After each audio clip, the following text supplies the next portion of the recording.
Hello everyone, this is Ryan Bernard, Game Director on Tom Clancy's The Division. And today we're very excited to give you this exclusive walkthrough where we're going to follow a team of 3 players as they move through the Dark Zone. So here we have our group of 3 agents, Ryan, Megan, and Bronson, and we're going to be following them as they enter this very dangerous area in search of some awesome loot. Ryan is set up as the healer for the group, so he's got support skills loaded with Pulse and Healing Grenade. Megan is DPS, so she's got the Seeker Mine and Sticky Bomb loaded up. And Bronson's going to be taking the brunt of the punishment, so he's got Pulse as well and the turret, so he can keep the attention of the enemies during firefights. After the virus broke out, the Dark Zone was originally set up as a quarantine zone in the middle of Manhattan to contain the sick, but things rapidly went out of control, and there was a massive blackout and the military had to evacuate. They had to leave their most powerful gear and weapons inside the Dark Zone, so this loot is extremely valuable to you as a player. But this also means that it's the most dangerous place in the game. This loot attracts a lot of attention, including other real players. The Dark Zone is a multiplayer gameplay space in our world, which you can seamlessly enter without any loading screens. Outside of the Dark Zone, you can play in teams of up to 4, but once inside, you can decide to collaborate with other agents or betray them, kill them, and take their loot. As we climb the wall to enter, you can see the UI starts to cut out, because once inside the Dark Zone, we lose our connection to the outside world. And this area is highly contaminated, so we can see the players put on their masks to protect themselves from the virus, and then they're set to go.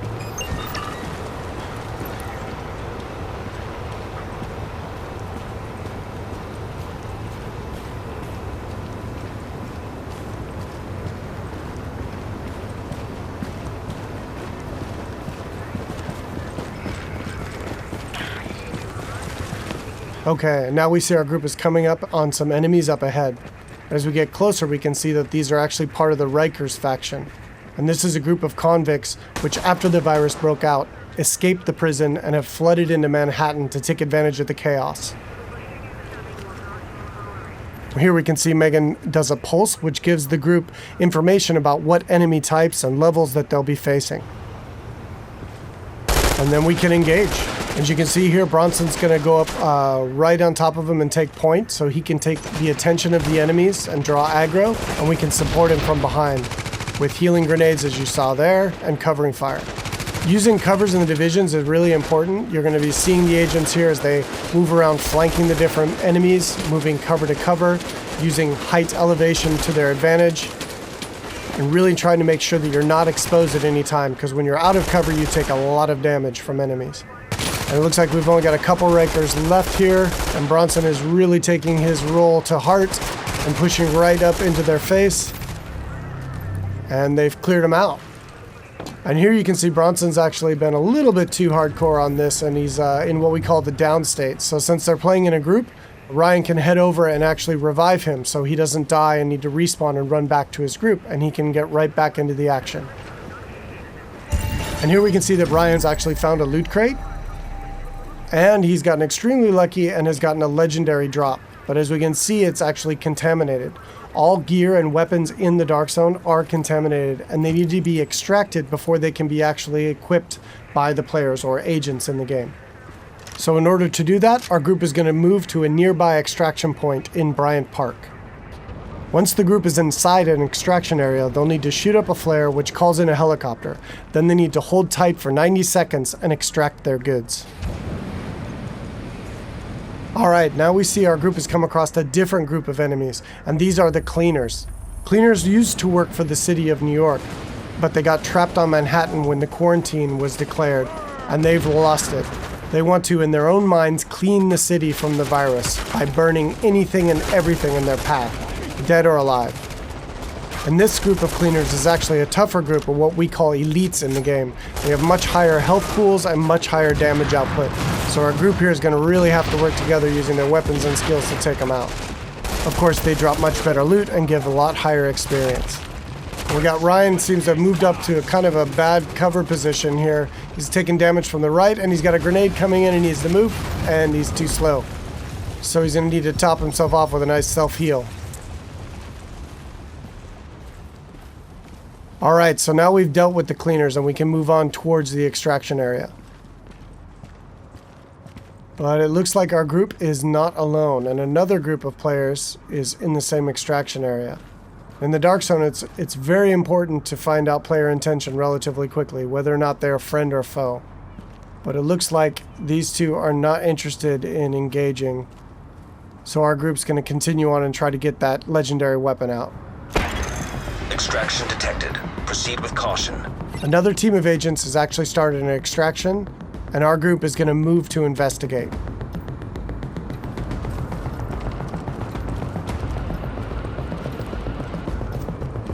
And as they come around, we do indeed see that an extraction is taking place, and they got about a minute left on their timer before the helicopter shows up. We don't see the extracting team.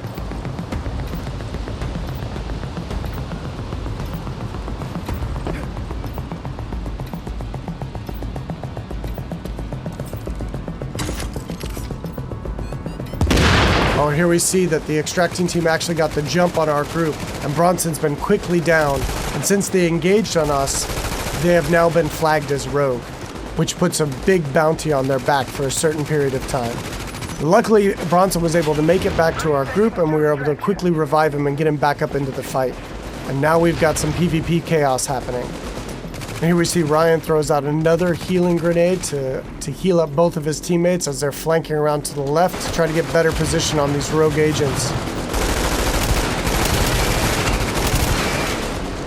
15 seconds. Alright, we see Megan's going to throw out another pulse, which really gives us good positioning on their locations. And here we can see another downside to going rogue in the Dark Zone. They have attracted another group of players, which is helping us take down this rogue group. And there we go. And of course, when you die in the Dark Zone, you drop any contaminated gear that you're currently carrying. It looks like the two groups now can divvy up the goods that they got from this rogue group.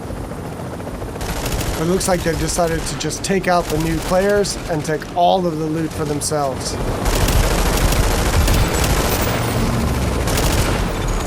You're attacking friendly forces. Rogue protocol initiated.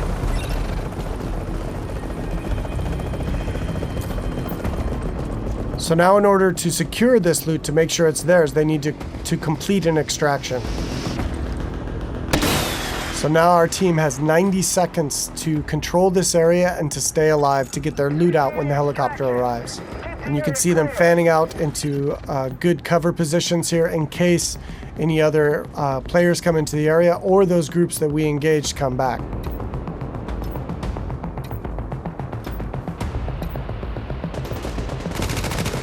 It looks like indeed they do.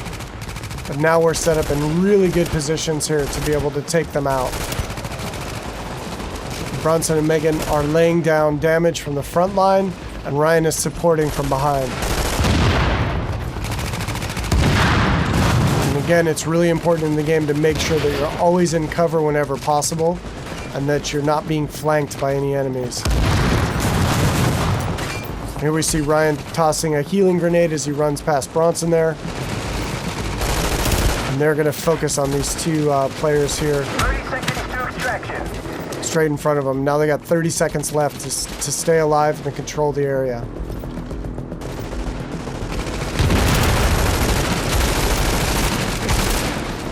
And that was some nice coordination there. It looks like a double kill coming off. All right, and they dealt with the other group yet again, and now the helicopters arrived, so they were able to survive and be able to get their loot out, and they'll head back to their base of operations.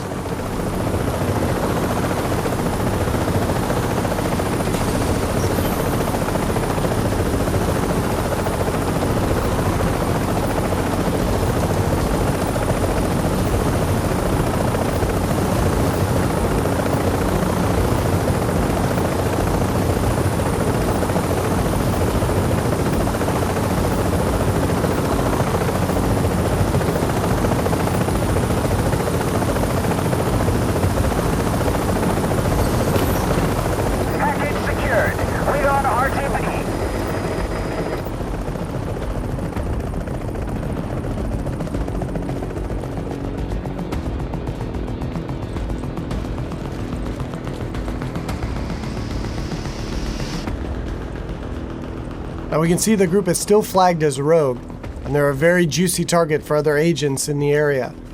So they really should leave this area quickly and decide where to head out to next.